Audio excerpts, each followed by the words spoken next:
اللہ علیہ وسلم گوشت لے کر آئے اور حضرت عائشہ کو دیتے ہوئے فرمایا کہ اسے صاف کر کے پکاؤ اور شوربہ ذرا زیادہ رکھنا. تو حضرت عائشہ گوشت کو صاف کرنے لگی. کچھ دیر میں بولی شوربہ کیوں زیادہ رکھنا ہے؟ کیا کوئی آنے والا ہے یا مہمان آ رہے ہیں؟ تو آپ نے فرمایا نہیں، آنا تو کسی نے نہیں ہے، لیکن مجھے پتا چلا ہے کہ مدینے میں خدیجہ کی کچھ سہیلیاں آ رہی ہیں، تو میرا دل کرتا ہے کچھ سالن بطور تحفہ ان کو بھی بھیج دوں، تو شوربہ ذرا زیادہ رکھنا. حضرت عائشہ کہنے لگی یا رسول اللہ، آپ خدیجہ کا ذکر بہت کرتے ہیں، حالانکہ عمر میں بھی آپ سے 15 سال بڑی تھی.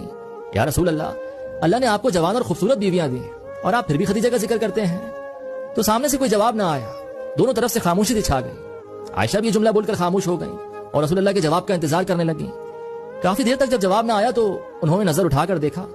دیکھتے ہیں اللہ کے رسول کا چہرہ مبارک ایک دم سرخ ہو گیا ہے. رسول اللہ نے فرمایا عائشہ آج بات کی ہے، آج کے بعد یہ بات نہ کرنا. تو عائشہ کہنے لگی حضور کیا ہوا؟ وہ سرخ رنگ کا جلال آنسوؤں میں بدلا اور اللہ کے رسول روتے ہوئے فرمانے لگے. کہنے لگے عائشہ تم ساری بیویاں سکھوں کے وقت آئی ہو، خدیجہ تو میرے دکھوں کی ساتھی ہے، وہ تو میری آزمائشوں تکلیفوں کی ساتھی ہے، اس نے تو میرے ساتھ کٹھن وقت بتایا ہے. لوگ مجھے پتھر مارا کرتے، میں راستے میں کانٹے بچھاتے، میں پریشان ہو کر جب گھر لوٹتا تو دیکھتا اس کے ایک ہاتھ میں کھجوریں اور دوسرے ہاتھ میں دودھ سے بھرا پیالہ ہوتا. کھجوریں کھلا کے، دودھ پلا کے، بستر بچھا کے، روٹی دے کے کہتی محبوبہ کم نہ کرنا، اللہ پاک بڑی عزت عطا فرمائے گا.